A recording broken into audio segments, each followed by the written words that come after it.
Hi అండి. ఎలా ఉన్నారు? బాగున్నారా? నేనైతే చాలా చాలా బాగున్నాను. మీరు కూడా బాగుండాలని మనస్ఫూర్తిగా కోరుకుంటున్నాను. ఏంటి ఏదో రోడ్లు చూపిస్తున్నాను అనుకుంటున్నారా? ఏం లేదండి. నేనైతే ఈరోజు సింహాచలం వెళ్తున్నానమాట. నాకు ఈరోజైతే స్పెషల్ డే, అందుకనేసి సింహాచలం వెళ్తున్నా. ఇంకా నేను మొన్న గిరి ప్రదక్షిణం అయితే చేశాను కదండి, ఆ రోజు కూడా నాకు కాళ్ళ నొప్పులు వస్తున్నాయనేసి దర్శనం చేసుకోలేదు. ఈ రోజు అయితే దర్శనం చేసుకుందాం అనేసి వెళ్తున్నాము. మేమైతే నేను, మా హస్బెండ్, మా సిస్టర్ ముగ్గురం వెళ్తున్నామండి. ఇప్పుడైతే మేము దర్శనంకి మేమైతే ఇంకా కార్ పార్కింగ్ దగ్గరికి అయితే వచ్చేసాము. ఇంకా పార్క్ చేసేసి ఇంకా మేము దర్శనం చేసుకోవడమే.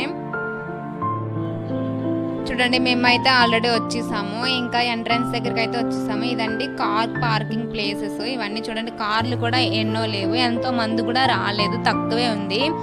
అసలైతే ఆ రోజైతే అసలు ఖాళీ లేదండి బాబు. ఈ రోజైతే చూడండి అసలు ఫ్రీగా ఉంది, కొండ మొత్తం ఎంట్రన్స్ అయిపోయింది. ఇప్పుడు మేమైతే దర్శనానికి అయితే వెళ్తున్నాం అనమాట. ఎంట్రన్స్ అయితే మాకు స్వాగతం పలికినట్లుంది వాళ్ళు.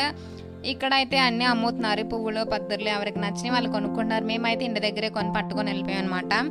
మేము ఆల్రెడీ క్యూ పెడుతున్నాము, క్యూలో ఉన్నాము. ఇప్పుడైతే ఇంకా ఫోన్ అలో చెయ్యట్లేదు అనేసి ఇంకా మేమైతే ఫోన్ లోపల పెట్టేసాను. ఇంకా వెళ్ళి దర్శనం చేసుకొని వస్తామన్నమాట. ఓకే అండి, ఇప్పుడైతే దర్శనం అయిపోయింది. మాకు చాలా త్వరగా అయిపోయింది దర్శనము. 1 గంటలో దర్శనం అయితే అయిపోయిందండి, సింపుల్గా దర్శనం అయిపోయింది. ఇప్పుడైతే మేము వెళ్ళిపోతున్నాము. కాకపోతే ఉదయం నుంచి ఏం తెలియదు కదండి, కడుపులో ఎలకలు పరిగెడుతున్నాయి. అందుకని మేమైతే హోటల్కి వెళ్ళిపోయాము. అక్కడైతే మేము బిర్యానీ అయితే ఆర్డర్ పెట్టాము, వెజ్ బిర్యానీ. అదైతే తినేసి ఇంకా మేమైతే బయలుదేరిపోయాము, ఇంటికైతే వచ్చేస్తున్నామండి. అవునట్టు స్పెషల్ డే ఏంటో చెప్పలేదు కదా, ఈరోజు నా బర్త్డే అండి. నా బర్త్డే సెలబ్రేషన్ అయితే ఇలా అయిందండి. బర్త్డే సెలబ్రేషన్ అంటే ఇంకా ఇంతకు మించి మేమైతే ఎక్కువైతే ఎక్స్పెక్ట్ చేయట్లేదు. ఓకే అండి, bye, keep smiling, bye, keep smiling.